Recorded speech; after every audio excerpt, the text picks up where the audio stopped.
Shall I page the other teachers to the library? Don asked. Marnie nodded. Yes, please do. Let them know there's an improv meeting in the library and that it's mandatory for all teachers to attend. Wonderful. I can't wait to hear you humiliate me again, Michelle stiffened. Marnie let out a sigh, sensing the tension in the room. Michelle, it's not about humiliation. It's about accountability and setting the record straight. Your actions have consequences, and we need to address them in a professional setting. In front of other teachers? I came clean just to the two of you, not for you to spread the word to the entire school about the situation, Michelle sighed. Well, Michelle, I'm not sure what you were expecting. Yes, you came clean, and now we need to inform all of the other teachers of your mistake so that something like this won't happen again. Precisely, Don replied. We can't keep this a secret just between a few people. All teachers need to be aware of what's going on and the implications of such a relationship between colleagues. You are such a dirty bitch, Marnie. I hope you fucking know that, Michelle spoke up in anger. Marnie didn't appreciate Michelle's language, but she kept her composure. I understand that you're upset, Michelle, but resorting to insults doesn't help anything. We're trying to address a serious situation here. And you know what? I'm gonna light up right before this meeting. There is no way in hell I'm not taking a break before I watch you embarrass me. I wouldn't advise that, Marnie responded firmly. Not only is smoking not allowed on school premises, but it's also not professional to show up for a meeting under the influence of anything. I don't give a fuck. Have your show, but let me get a little buzzed before you do it. All right, Marnie, Don raised a hand. I think Michelle needs some time to process her thoughts alone. Let her take a break, please. Marnie paused for a moment, considering Don's words. All right, that's fair. Michelle, you can take a few minutes to compose yourself before the meeting. But we need you in that room when the other teachers arrive. I'll be there. Michelle stood up from her seat with Cara trailing behind her. Let's go have a smoke, she whispered in her ear as they walked out of the office. Cara nodded understandingly, knowing that Michelle was dealing with a lot right now. The two of them headed out to the parking lot. Michelle handed Cara a cigarette and lit hers. Cara took the cigarette and lit it, taking a puff before handing the lighter back to Michelle. The two of them sat in the car with the windows cracked open, enjoying the brief moment of peace and quiet before the upcoming meeting. This is ridiculous, Michelle sniffled. How am I just taking it? How am I just letting her emotionally abuse me in her office? It's not fair. Cara took a drag of her cigarette, exhaling a cloud of smoke. I know it's tough, but you can't let her get to you like that. It'll only make things worse. I know. Part of me just wishes I didn't come clean about our relationship. Part of me wanted to say something a long time ago. It's just so hard to face them. I get where you're coming from, Cara said, exhaling more smoke from her own cigarette. But at the same time, keeping your relationship a secret wasn't healthy either. It was bound to come out eventually. Michelle sighed, listening to Cara's point of view and taking long drags of her cigarette in the peaceful setting. Cara took a moment to look out the window, observing the almost empty parking lot. After a few moments of comfortable silence, she spoke up again. You know, it's important to stand up for yourself and advocate for what you want. You're in a difficult situation, but you have a right to defend yourself and your relationship, Cara continued. You don't have to let Marnie or anyone else treat you poorly or belittle you for your choices. Back in the office, Marnie was determined to start the meeting immediately. Let's get on with this meeting, please. I don't have a presentation ready. It's all going to come out from my notes, she pointed to her notebook. At least they're out of the office for now. Don chuckled softly, following Shork's gaze to the security camera footage. Yeah, they're enjoying a little smoke break. Can't say I blame them, given the situation. Oh, please. Why don't you go out there with them and puff? Marnie shook her head. Don shook his head, amused by Marnie's statement. No thanks. I don't smoke, remember? And I don't do coke, either. He looked down at Marnie's coke bag. I know you don't, but I like my little lines of blow here and there, if you know what I mean, she winked. Don raised an eyebrow, watching Marnie set up her lines of cocaine. How long has that been going on, Marnie? Like 3 months. It's stressful being a principal. Close the door and those blinds, Marnie chuckled. Don chuckled, though a hint of concern crossed his face. He got up from his seat and did as instructed, closing the door and pulling down the blinds to block the view from the hallway. Now, feel free to watch and learn, she sighed, lining up 2 short lines of blow, one for her stress of Michelle and the other for Cara's snarky comments. Don watched as Marnie poured out the lines and prepared to snort the cocaine. He was slightly uncomfortable witnessing the act, especially given the seriousness of the situation. You sure about this? It's a stressful situation, but self-medicating with coke doesn't seem like the healthiest response. Pfft, I know how to handle this situation, Don. I'll be okay as long as you don't spill to anyone. If you do, you're fired. Don raised his hands in defense, a mix of concern and disbelief in his expression. Don't worry, I won't say a word. But you know I'm just looking out for you, right? Yes, I know. Thank you. Marnie wiped her nose. Don nodded, still feeling a bit uneasy at the sight of Marnie snorting cocaine. He watched as she wiped her nose and sniffled. Marnie snorted the first line, immediately feeling the intense rush of energy and heightened sensation. She closed her eyes for a brief moment, relishing in the feeling before opening her eyes and preparing the second line. She then snorted the second line, feeling an even stronger wave of euphoria. As the effects of cocaine began to take hold, Marnie's energy levels soared, and her senses became heightened. The cocaine had kicked in, and she was now fully prepared to face Michelle and the upcoming meeting. Feeling better? Dawn asked. Marnie nodded, feeling the rush from the cocaine coursing through her body. Yeah, much better. This is exactly what I needed to deal with Michelle's nonsense. A few minutes after Marnie's blow session, Dawn opened the blinds and the door again. Look at me for a second. Do I have powder under my nose? Marnie asked, keeping her voice down. Dawn leaned closer and studied Marnie's nose for a moment. He didn't see any immediate signs of powder, but wanted to be sure. No, I don't think so. You're good. Shork wiped her nose and sighed. Thank you. You can now page the rest of the teachers, please. Michelle and Cara approached the office once again and sat back down in the seats in front of the desk. Don nodded, understanding that it was time for the meeting to begin. He got up and set about calling in the other teachers to the library for the meeting.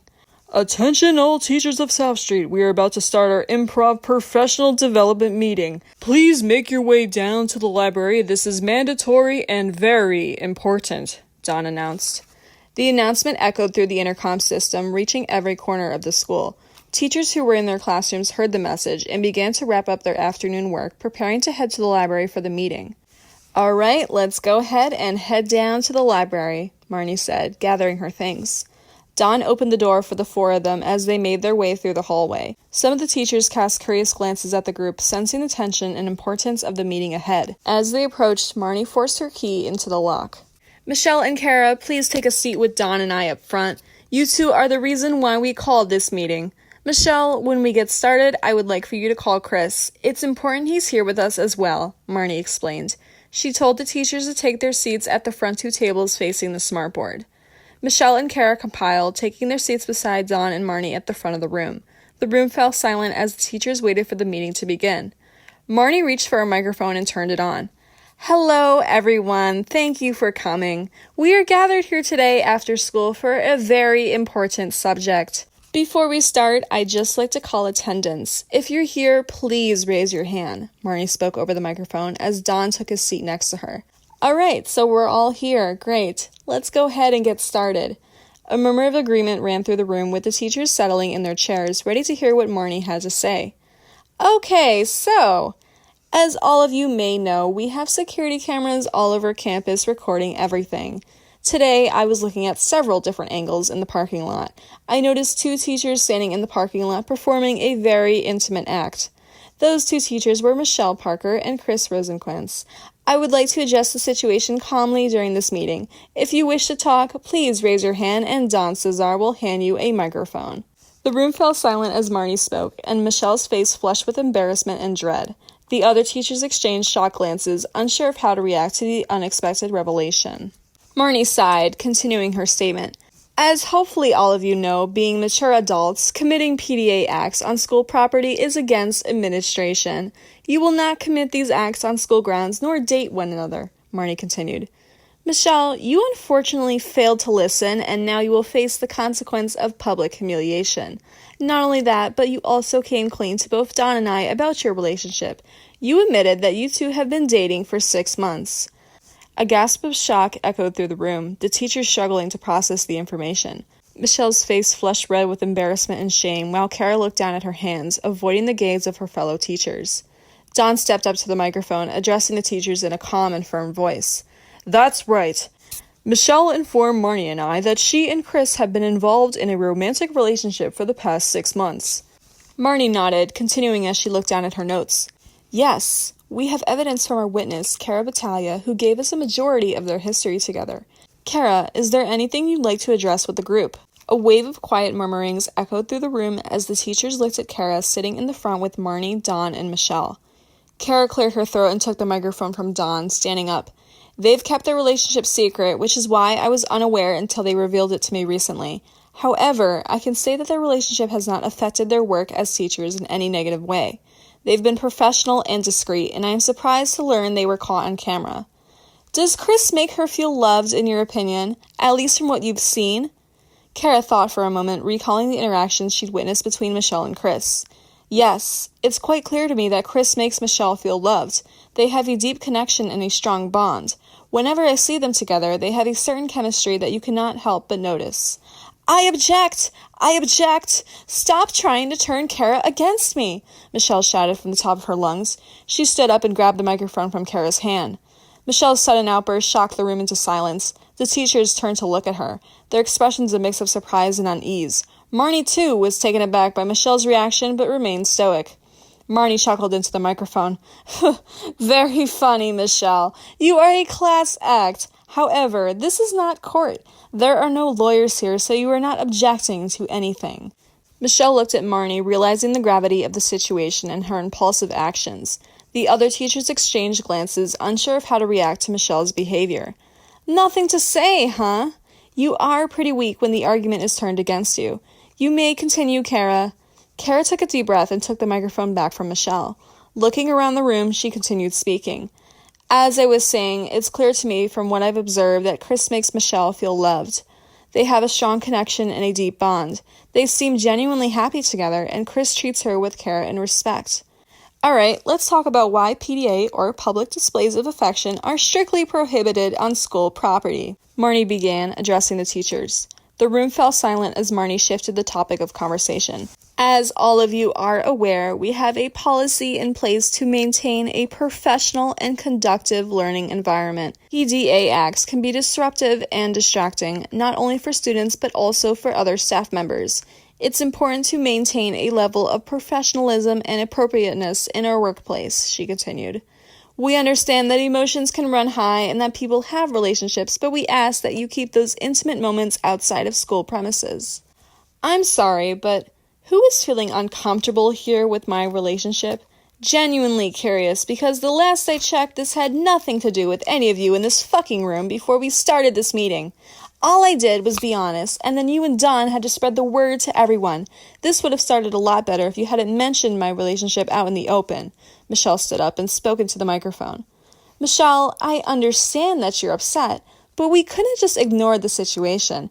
As your principal, I have a responsibility to address any violations of school policies, especially when it comes to unprofessional behavior. Kissing on school grounds is wrong. Yes, you've made your point several times, but you're avoiding my question, Michelle said, lashing out in anger.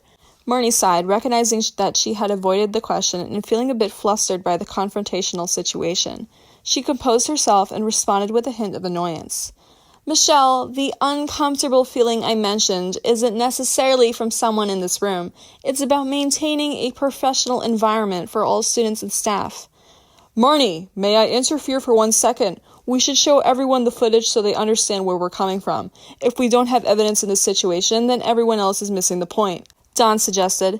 Marnie considered Don's suggestion for a moment, then nodded. Yes, I think that would help clarify things. Go ahead and show the footage, Don.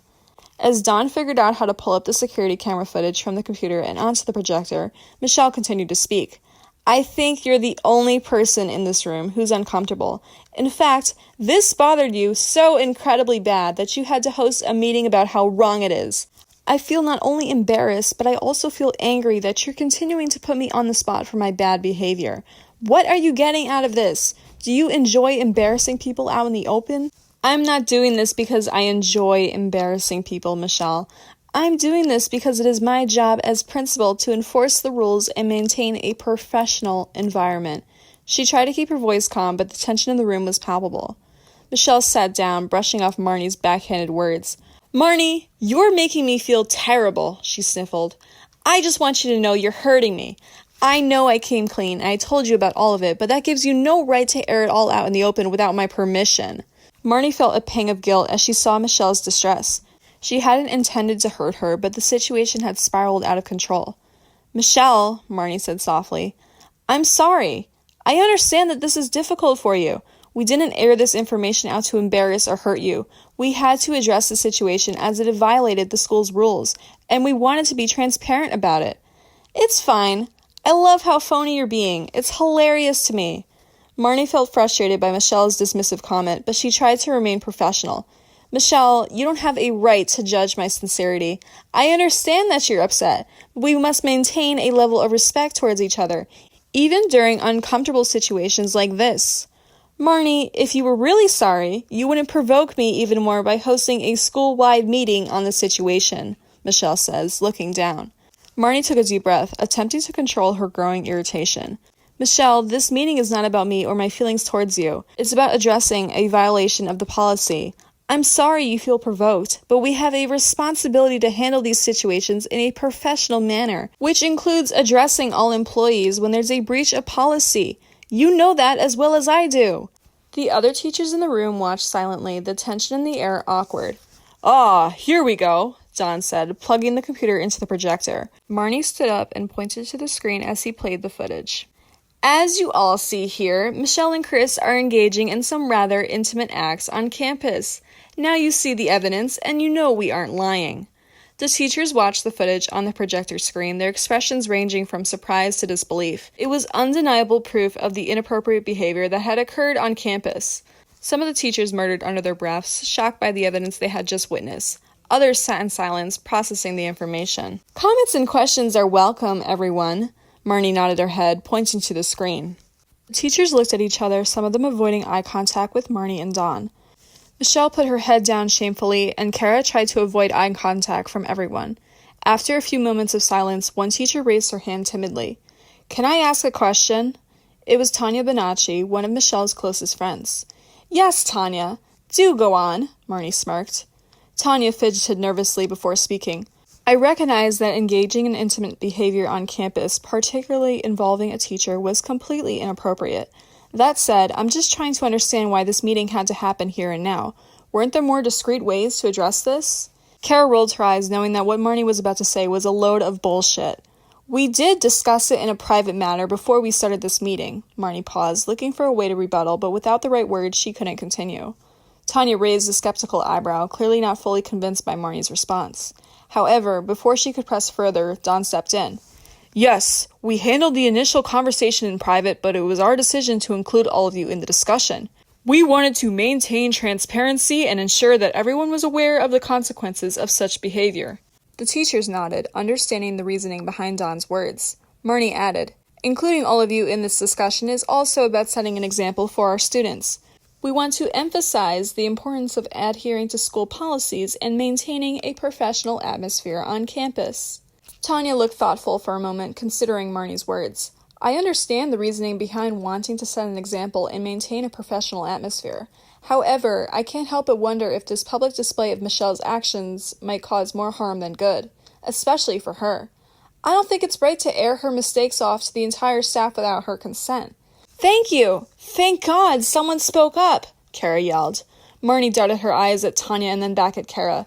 Cara, we're trying to have a respectful conversation here. Please, control your emotions.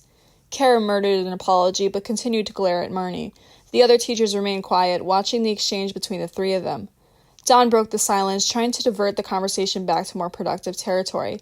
Let's focus on the issue at hand. We have to address the fact that this behavior was inappropriate and must be dealt with properly. After hearing Don and Marnie's responses to her question, Tanya stayed silent.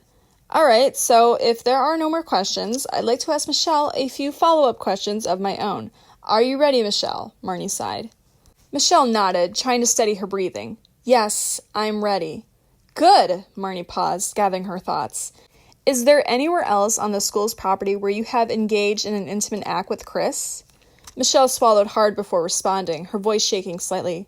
We would occasionally meet up in empty classrooms, and sometimes in his car in the parking lot. Marnie's expression remained neutral, but her tone grew sterner. I see. Did you take any precautions to ensure that these encounters remained private and unnoticed? We tried to be discreet. We made sure the classrooms were empty, and we would always go to the parking lot in the evening after everyone else had left. Michelle explained, her voice still trembling.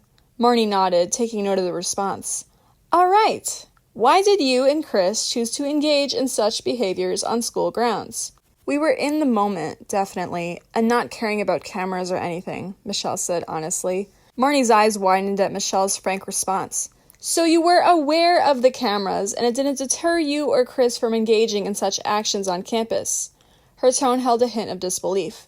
Michelle looked down at her hands, fidgeting slightly. Yes, we knew about the cameras, but in those moments, we didn't care. We were more focused on each other.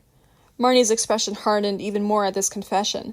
So, while you two were fully aware of the risks involved and the potential consequences, you both chose to disregard the rules and pursue your relationship on school property. Yes, Michelle answered quietly, feeling a pang of shame. We knew it was wrong, but we couldn't help ourselves. Marnie stood up taller, her eyes never leaving Michelle's face. I see.